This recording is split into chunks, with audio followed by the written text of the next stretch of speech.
Tuhan, Shalom. Bapak, Ibu, dan saudaraku yang dikasihi oleh Tuhan Yesus Kristus, kita kembali bersyukur, bersukacita kepada Tuhan atas segala kasih dan kemurahan-Nya dalam kehidupan kita sekalian. Haleluya. Pada saat ini kita akan mendengarkan firman Tuhan dan kita berdoa. Mari kita bersatu di dalam doa. Terima kasih Bapa, terima kasih Tuhan Yesus, terima kasih Roh Kudus. Kami sungguh mengucap syukur atas kasih dan kemurahan Tuhan yang begitu nyata dalam kehidupan kami, yang selalu memimpin, menolong, menghibur, dan memberikan kami kekuatan. Sehingga kalau kami boleh ada sebagaimana adanya saat ini di tempat di mana kami berada, semua karena kasih setia dan anugerah Tuhan dalam kehidupan kami semua. Terima kasih ya Tuhan. Tiba saatnya kami akan mendengarkan firman Allah. Roh Kudus tolong kami. Haleluya. Amin. Puji Tuhan. Bapak, Ibu, dan saudaraku yang dikasihi oleh Tuhan Yesus Kristus, hari ini kita ibadah merayakan hari Pentakosta. Dan tema firman Tuhan yang kita dengarkan pada saat ini, penggenapan janji Bapa pada hari Pentakosta. Penggenapan janji Bapa pada hari Pentakosta yang terambil dari Kisah Para Rasul pasal 2 ayat 1 sampai dengan 18. Demikian firman Tuhan. Pentakosta. Ketika tiba hari Pentakosta, semua orang percaya berkumpul di satu tempat. Tiba-tiba turunlah dari langit suatu bunyi seperti tiupan angin keras yang memenuhi seluruh rumah di mana mereka duduk. Dan tampaklah kepada mereka lidah-lidah seperti nyala api yang bertebaran dan hingga pada mereka masing-masing. Maka penuhlah mereka dengan Roh Kudus. Lalu mereka mulai berkata-kata dalam bahasa-bahasa lain, seperti yang diberikan oleh Roh itu kepada mereka untuk mengatakannya. Waktu itu di Yerusalem diam orang-orang Yahudi yang saleh dari segala bangsa di bawah kolong langit. Ketika turun bunyi itu, berkerumunlah orang banyak. Mereka bingung karena mereka masing-masing mendengar rasul-rasul itu berkata-kata dalam bahasa mereka sendiri. Mereka semua tercengang-cengang dan heran, lalu berkata, bukankah mereka semua yang berkata-kata itu orang Galilea? Bagaimana mungkin kita masing-masing mendengar mereka berkata-kata dalam bahasa kita sendiri, yaitu bahasa yang kita pakai di negeri asal kita? Kita orang Partia, Media, Elam, penduduk Mesopotamia, Yudea dan Kapadokia, Pontus dan Asia, Frigia dan Pamfilia, Mesir dan daerah-daerah Libya yang berdekatan dengan Kirene, pendatang-pendatang dari Roma, baik orang Yahudi maupun penganut agama Yahudi, orang Kreta dan orang Arab. Kita mendengar mereka berkata-kata dalam bahasa kita sendiri tentang perbuatan-perbuatan besar yang dilakukan Allah. Mereka semuanya tercengang-cengang dan sangat termangu-mangu sambil berkata seorang kepada yang lain, apakah artinya ini? Tetapi orang lain menyindir, mereka sedang mabuk oleh anggur manis. Maka bangkitlah Petrus berdiri dengan ke-11 rasul itu, dan dengan suara nyaring ia berkata kepada mereka, hai kamu orang Yahudi dan kamu semua yang tinggal di Yerusalem, ketahuilah dan camkanlah perkataanku ini. Orang-orang ini tidak mabuk seperti yang kamu sangka, karena hari baru pukul 9. Tetapi itulah yang difirmankan Allah dengan perantaraan Nabi Yoel akan terjadi pada hari-hari terakhir. Demikianlah firman Allah, bahwa aku akan mencurahkan rohku ke atas semua manusia, maka anak-anakmu laki-laki dan perempuan akan bernubuat, dan teruna-terunamu akan mendapat penglihatan-penglihatan, dan orang-orangmu yang tua akan mendapat mimpi. Juga ke atas hamba-hambaku laki-laki dan perempuan akan kucurahkan rohku pada hari-hari itu, dan mereka akan bernubuat. Nah, kalau kita perhatikan Bapak, Ibu, dan saudaraku yang dikasihi oleh Tuhan, tentang hari Pentakosta. Maka hari Pentakosta adalah salah satu hari raya yang dirayakan oleh orang-orang Yahudi. Di mana kalau kita perhatikan di dalam Imamat pasal 23 ayat 15. Imamat pasal 23 ayat yang ke-15 sampai dengan 22. Demikian firman Tuhan. Kemudian kamu harus menghitung mulai dari hari sesudah Sabat itu, yaitu waktu kamu membawa berkas persembahan unjukan, harus ada genap 7 minggu. Sampai pada hari sesudah Sabat yang ke-7, kamu harus hitung 50 hari. Lalu kamu harus mempersembahkan korban sajian yang baru kepada Tuhan. Dari tempat kediamanmu kamu harus membawa 2 buah roti unjukan yang harus dibuat dari 2/10 epah tepung yang terbaik dan yang dibakar sesudah dicampur dengan ragi sebagai hulu hasil bagi Tuhan.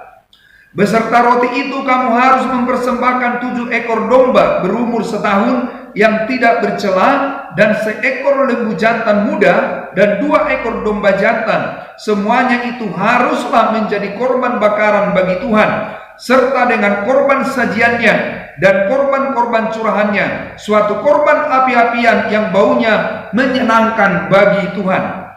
Kemudian kamu harus mempersembahkan 1 ekor kambing jantan sebagai korban penghapus dosa dan 2 ekor domba yang berumur setahun sebagai korban keselamatan. Imam harus menunjukkan semuanya beserta roti hulu hasil itu sebagai persembahan unjukan di hadapan Tuhan, beserta kedua ekor domba itu. Semuanya itu haruslah menjadi persembahan kudus bagi Tuhan dan adalah bagian imam. Pada hari itu juga kamu harus mengumumkan hari raya dan kamu harus mengadakan pertemuan kudus. Janganlah kamu melakukan sesuatu pekerjaan berat. Itulah suatu ketetapan untuk selama-lamanya di segala tempat kediamanmu turun-temurun. Pada waktu kamu menuai hasil tanahmu, janganlah kau sabit ladangmu habis-habis sampai ke tepinya, dan janganlah kau pungut apa yang ketinggalan dari penuaianmu. Semuanya itu harus kau tinggalkan bagi orang miskin dan bagi orang asing. Akulah Tuhan Allahmu. Jadi dalam perjanjian lama sudah ada hari raya 7 minggu, sebagaimana yang tertulis tadi dalam Imamat pasal 23 ayat 15 sampai dengan 22. Nah, kalau kita pelajari Bapak Ibu Saudara tentang Pentakosta, Pentakosta artinya yang ke-50. Dan di dalam Kisah Para Rasul pasal 2, ketika tiba hari Pentakosta, semua orang percaya berkumpul di satu tempat.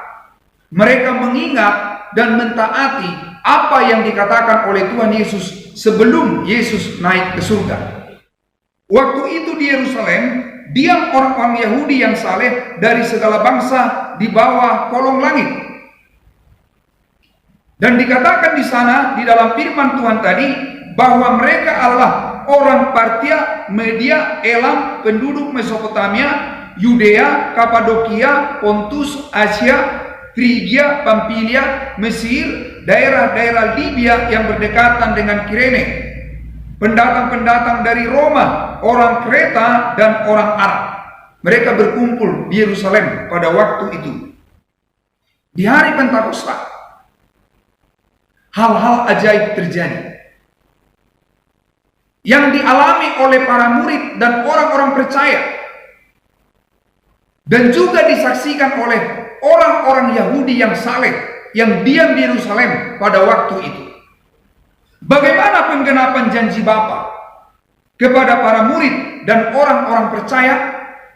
Yang pertama, tiba-tiba turun dari langit seperti tiupan angin yang keras memenuhi seluruh rumah tempat mereka duduk.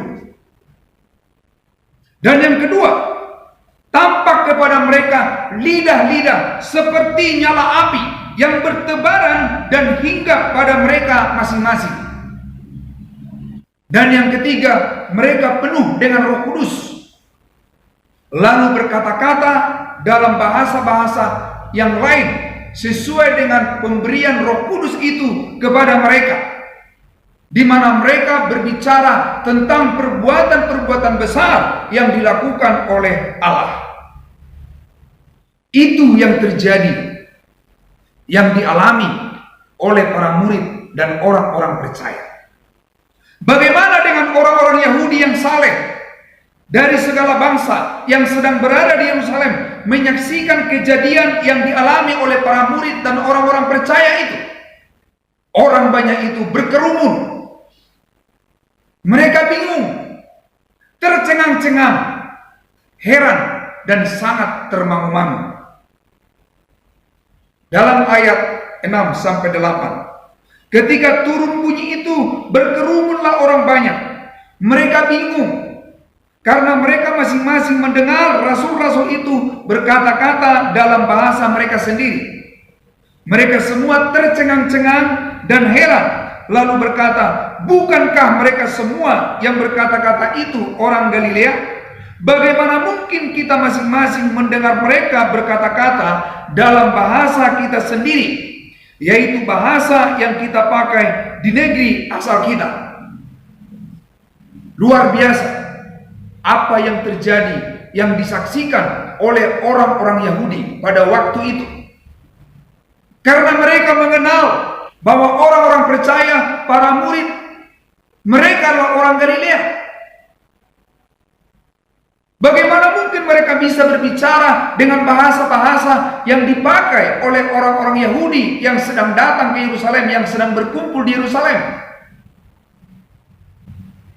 Dan orang-orang Yahudi yang saleh yang berkumpul itu, mereka mendengar orang-orang percaya, para murid itu berbicara dengan bahasa-bahasa yang mereka pakai di negeri asal mereka. Dan apa yang dikatakan oleh mereka adalah hal-hal yang besar, perbuatan-perbuatan Allah yang besar. Tetapi ada yang menyindir bahwa mereka sedang mabuk oleh anggur manis. Namun bagaimana Petrus menanggapi hal yang sedemikian? Dalam ayat 14 sampai dengan 16, maka bangkitlah Petrus berdiri dengan ke-11 rasul itu, dan dengan suara nyaring ia berkata kepada mereka, hai kamu orang Yahudi, dan kamu semua yang tinggal di Yerusalem, ketahuilah dan camkanlah perkataanku ini. Orang-orang ini tidak mabuk seperti yang kamu sangka, karena hari baru pukul 9. Tetapi itulah yang difirmankan Allah dengan perantaraan Nabi Yoel. Petrus oleh kuasa Roh Kudus, dia berkhotbah, dia memberitakan Injil, dia memberi kesaksian. Dan orang-orang yang mendengar dan menerima berita Injil, kesaksian yang disampaikan oleh Petrus, mereka memberi diri dibaptis, dan mereka disebut jemaat mula-mula. Hari Pentakosta disebut hari berdirinya gereja,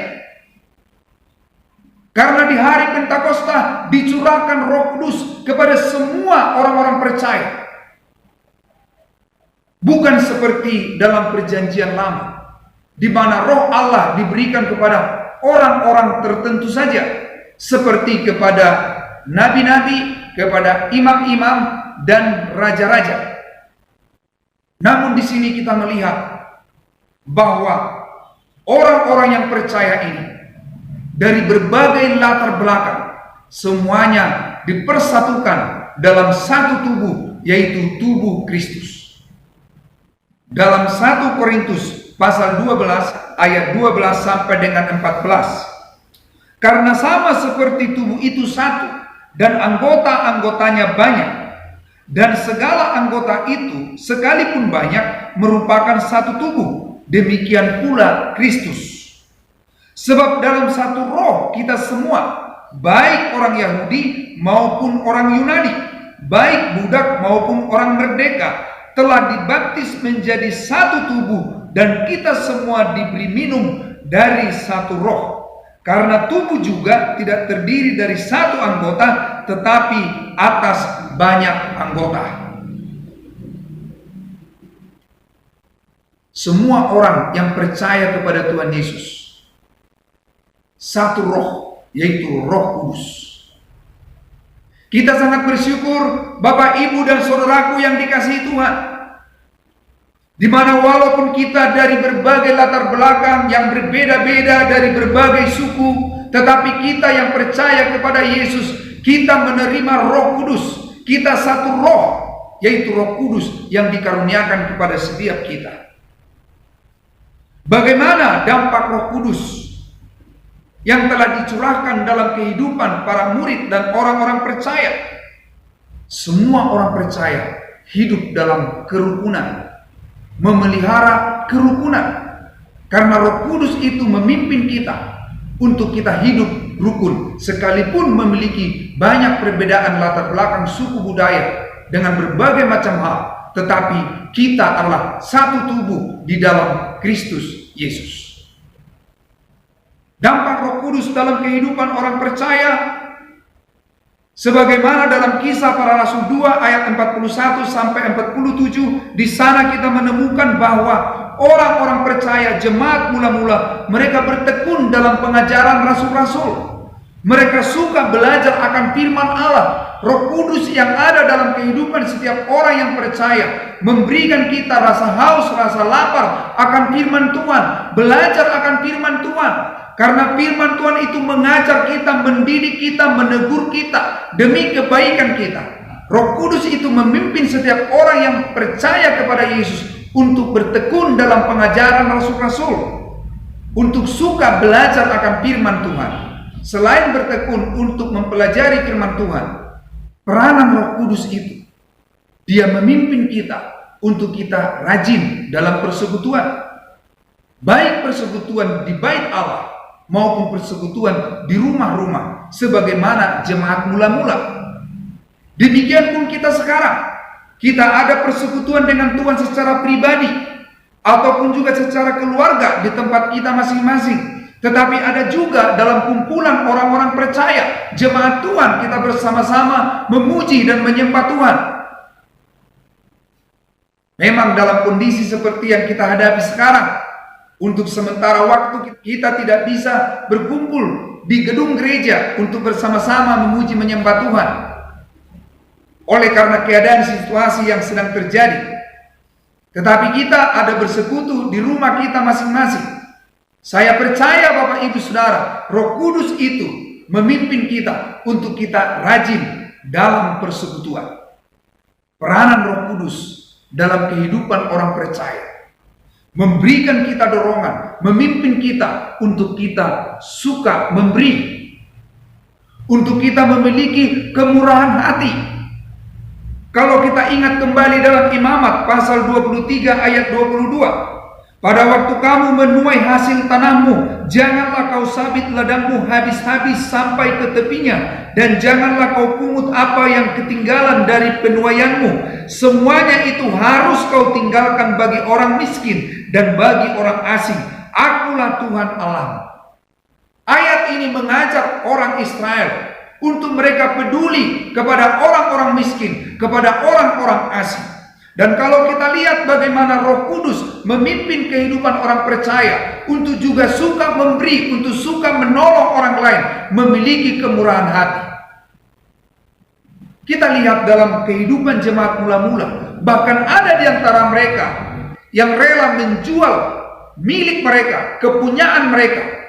Kemudian hasil penjualan itu dibagikan kepada orang-orang sesuai dengan kebutuhannya. Luar biasa bagaimana peranan Roh Kudus itu dalam kehidupan setiap orang yang percaya kepada Tuhan Yesus. Selain Roh Kudus itu memimpin kita untuk suka memberi, peduli kepada sesama, Roh Kudus juga memimpin kita untuk memberitakan Injil, kabar baik, kabar keselamatan. Kita bersyukur karena kepada kita pun diberikan Roh Kudus.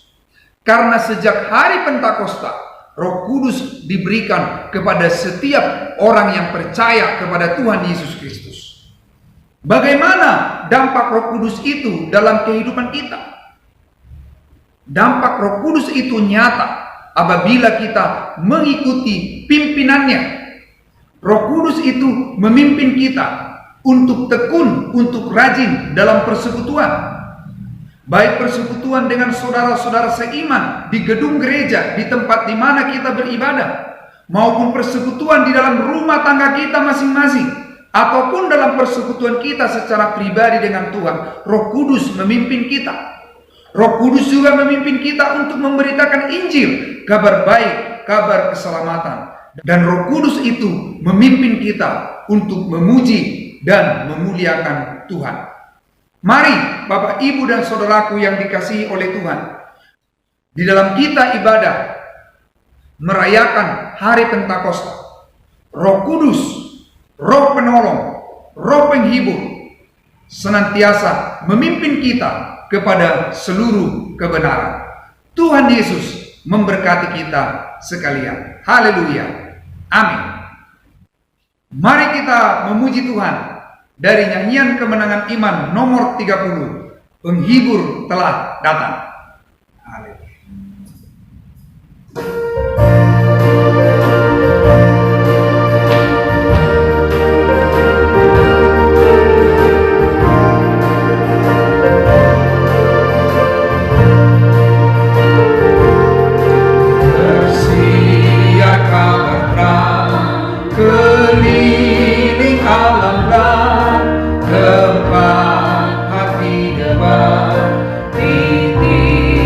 Susah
mengabarkan anugerah pelepas, cinta yang kawanan, jiwa yang tersesat diberi bahagia, penghibur telah datang,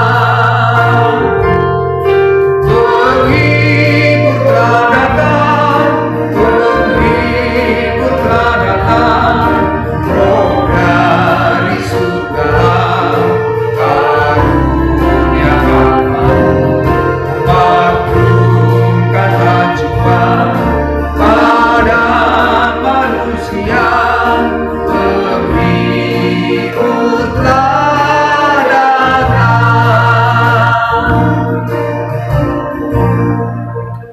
Mari kita berdoa. Terima kasih Bapa, kami sungguh mengucap syukur atas kasih dan kemurahan Tuhan kepada kami. Terima kasih atas firman Allah yang sudah kami dengarkan, di mana kami dalam ibadah merayakan hari Pentakosta. Kembali kami belajar firman Tuhan, bersyukur oleh karena Roh Kudus diberikan kepada setiap orang yang percaya kepada Tuhan Yesus Kristus. Roh penghibur, roh kebenaran yang senantiasa memimpin setiap langkah-langkah kehidupan kami. Terima kasih ya Tuhan, kami bersyukur, kami serahkan segenap tubuh, roh dan jiwa kami hanya kepada Tuhan Yesus saja. Kami percaya bahwa Roh Kuduslah yang senantiasa menghibur kami, Roh Kuduslah yang senantiasa menolong kami, Roh Kuduslah senantiasa memimpin kami kepada seluruh kebenaran, dan Roh Kudus menyertai kami selama-lamanya. Dalam nama Tuhan Yesus kami berdoa dan bersyukur. Haleluya. Amin. Puji Tuhan, Bapak, Ibu, dan saudaraku yang dikasihi oleh Tuhan Yesus Kristus. Saya mengucapkan selamat hari Minggu dan selamat merayakan hari Pentakosta, hari turunnya Roh Kudus, dicurahkannya Roh Kudus bagi setiap orang yang percaya kepada Yesus. Haleluya. Amin.